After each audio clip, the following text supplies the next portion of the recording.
And so one thing to do also, like I've said a few times, is I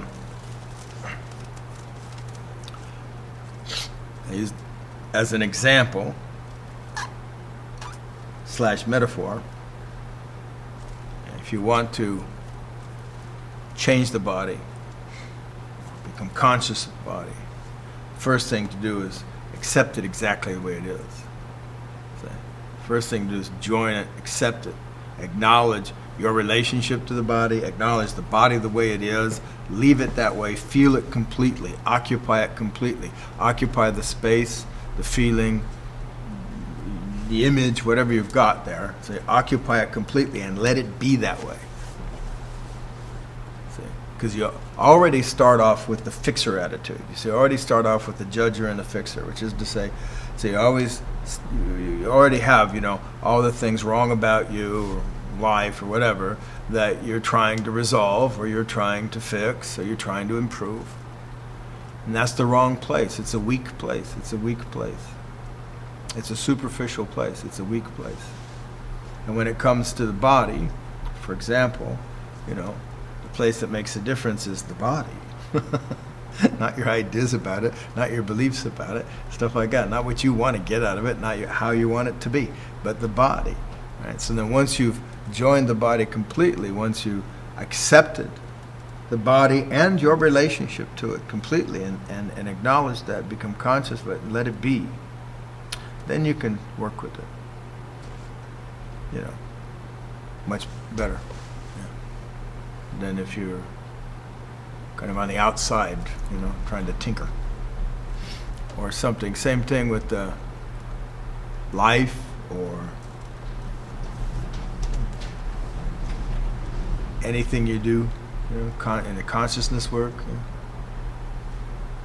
So keep returning to, always acknowledging what's true for you. What's your relationship to you? What's your relationship to life? What's your relationship to the work, etc.? What is it for real? What are you doing? See? And then start there again. Start there.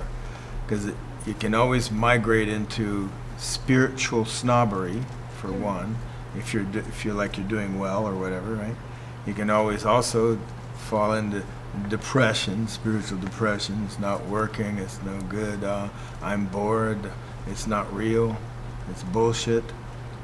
That one? You've probably never encountered that one, See, but you can always, etc. See, and they're not that useful. It's not that useful either. So you acknowledge and say, well, what is going on? Period. What am I doing? What do I think is real? What do I really think is real? Yeah? Say, what do I really think is real? Yeah? See? And then accept that. Oh yeah, it's what I really think is real. This is what's real. This is what's real about me, or this is what really is me, or this is what, is real about life or existence, or whatever. This is what's real. This is what's real. This is what's real. See? Yeah? And then immediately once you do that, see, and you let that be, two things happen. What? What are the two things? Well, first thing it seems, it has to happen is you relax. Because a certain struggle has to disappear, doesn't it? So you're not resisting anything. See, it's kind of nice, right? Let things be exactly the way you think they are. Cool. See? Whatever you think is real, whatever you think is most real. Whatever it is. Doesn't matter. Whatever's going on in your experience. You think this is really what's true. Acknowledge that. That's what I think is. See, because then it helps you, well, I don't know how you hear that, but it helps you get out of the,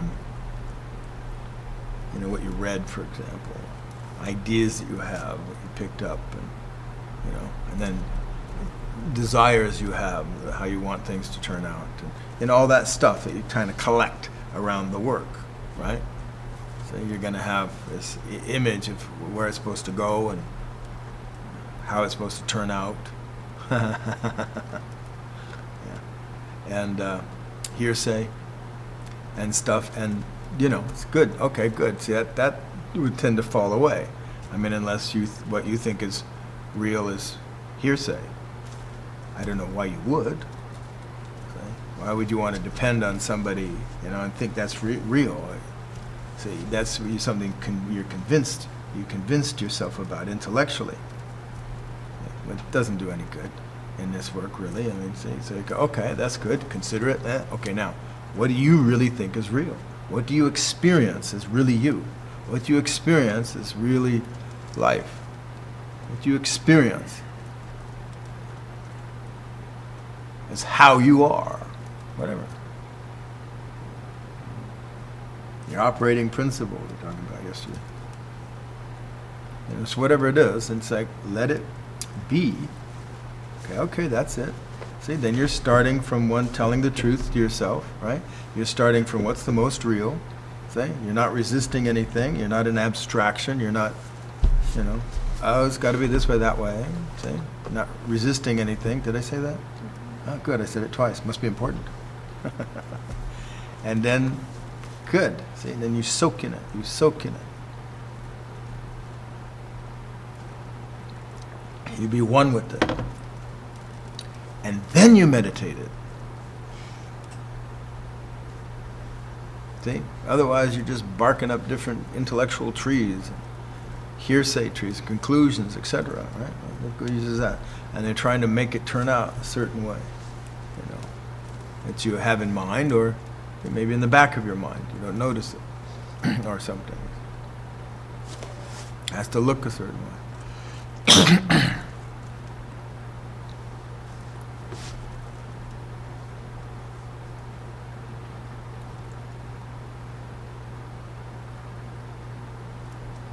And, yeah. See, so from that place, you contemplate. From that place, you then consider, okay, what's really real? Is this real? And you'll hit, because once you're one with your total experience, exactly the way it is, you are also ignorant of what's really true. You see? But you're starting with your experience of what's really true. You're not denying that. Okay? And then the space opens up for you. That's the second thing that happens. You see? The space opens up for you that it possibly isn't, that you may not know. See, there's something still unknown. Even in the most concrete world you have, I'm imagining, something still is unknown, and the possibility of grasping what this is there, and presence is there, like a presence, not like an idea, but like it's present, because you're with what's most present, because you're with what's most real for you, or real about you, or whatever. See, and from there, so you consider, all right, what's true about this?